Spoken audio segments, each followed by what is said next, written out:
Hi guys, it's Mike here from KS Bushcraft Down Under.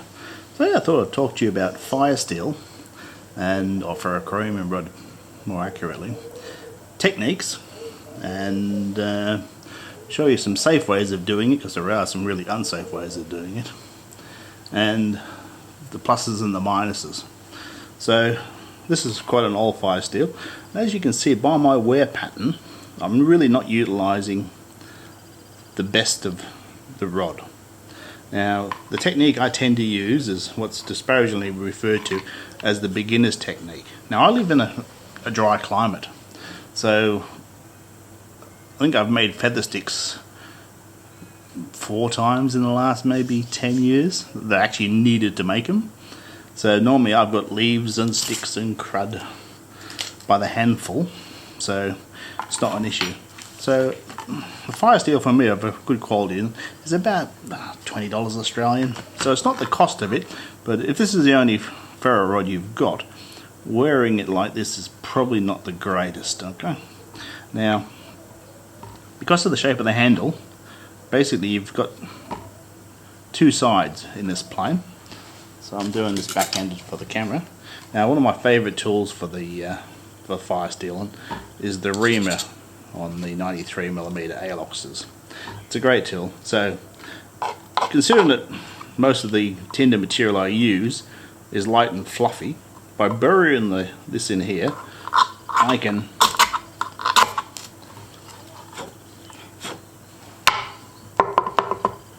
basically just draw straight down to it, but I'm only getting that use of the rod.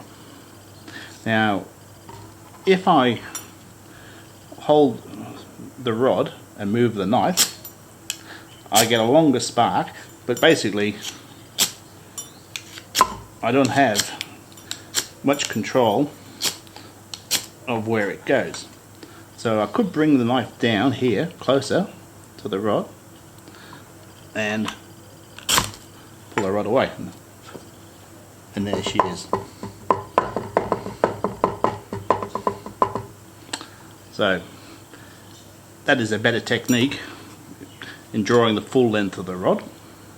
Now, of course, I've basically got 2 sides that I never use due to that technique.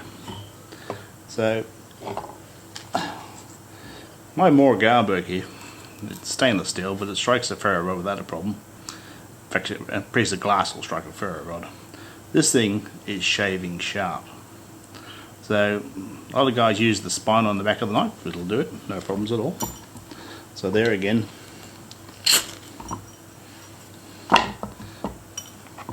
But if you're really cold, tired, all of the above, splashing around with this blade, it could go badly, especially if you're trying to teach kids stuff as well. So there are other methods of lighting which could come into play. So you could put the cutting surface of the knife downwards. This is going to do wonders for the camera.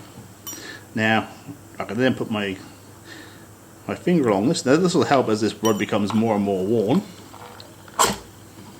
And there I am. So that's a much safer technique than swinging a blade around. And you can hold your tinder in place. And personally, that allows me to access this side, which I, as you can see, hardly ever use.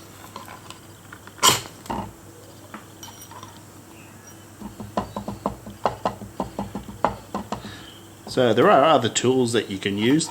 The back of the wood saw on the ALOXs do a brilliant job of that. So there is no wrong technique. It's whatever technique works best for you and works safely for you as well, because you don't want yourself injured. That's the last thing you need. Anyway guys, I hope you like this one. Let's hope the new year brings us a better year than the last year. I'll be glad to see the end of 2020. Anyway, take care. We'll see you next time.